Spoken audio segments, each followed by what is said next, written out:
উম, হুম, আসো আসো, বসো। ভালোই তো হুম। বসেছিলে। আহ, তুমি যদি ভুল না বোঝো তাহলে আমি একটা কথা বলতে পারি। হ্যাঁ, বলুন না স্বামীজি। তোমার স্বামী বিদেশ গেছে কত বছর হয়েছে বলেছিলে জানো? হ্যাঁ, 20 বছরের ওপর হতে চলল। বিয়ের পরের ওই 3 মাসের মধ্যেই উনি ফরেনে কাজ করবেন বলে চলে গেলেন। এই 20 বছর ধরে উনি ওখানেই কাজ করছেন স্বামীজি। হ্যাঁ, আরও 5-6 বছর পরেই উনি ফেরত আসবেন বললেন। আমি তো ওদিন আপনাকে বললামই স্বামীজি, সারা বছরে ওই 15 দিন মতো এখানে থাকেন। হুম। আর বাকি সারা সময় ওখানেই থাকেন। এই 15 বছর আপনি আপনার মতো করে সময় কাটিয়েছেন, এতে আপনার কোনো প্রবলেম আসেনি তো শরীরে? বা আপনি সেটা চান এরকম কিছু?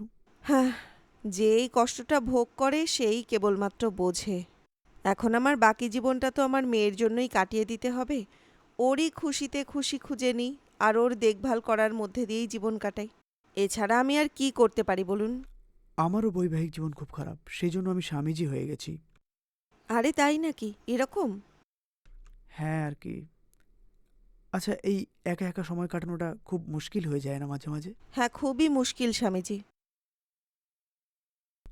এই জন্য আমি ভাবছিলাম যে একটা আশ্রম বানাবো ওরকম। তাই আমি ওটা নাকি? শুরু করে তোমাকে নিয়ে আসবো ওখানে, তুমি আসবে তো ওখানে? আমি তো যেতে পারবো না স্বামীজি। আমার মেয়ে আর পরিবারকে ছেড়ে আমি কোথাও যেতে পারবো না। আরে বাপরে, এর সাথে কোনো চাল চালে যাবে না, এ বড্ড শেয়ানা। আমি কিছু গল্প বানিয়ে বলছি, ও তাও শুনছে না, অন্যদিকে চলে যাচ্ছে। কিছু বুঝতে পারছি না। ঠিক আছে, একটু অন্যরকমভাবে ট্রাই করে দেখা যাক। আমি একটু উল্টে বলছি বলে কেউ বুঝতে পারছে না এরকম কিছু হয়েছে। আবার ডিরেক্টলি বললে আমি যে পয়সাটা পাচ্ছি সেটাও পাবো না ওর থেকে। একটা কাজ করা যেতে পারে, এখান থেকে যা পয়সা পাই পেয়ে পালিয়ে যাই।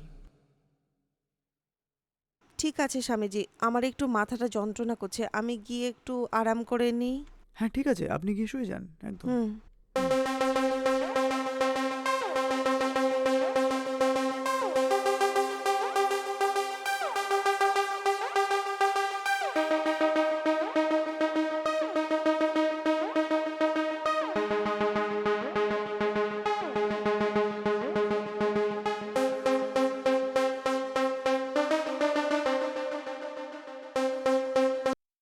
উম, হ্যাঁ।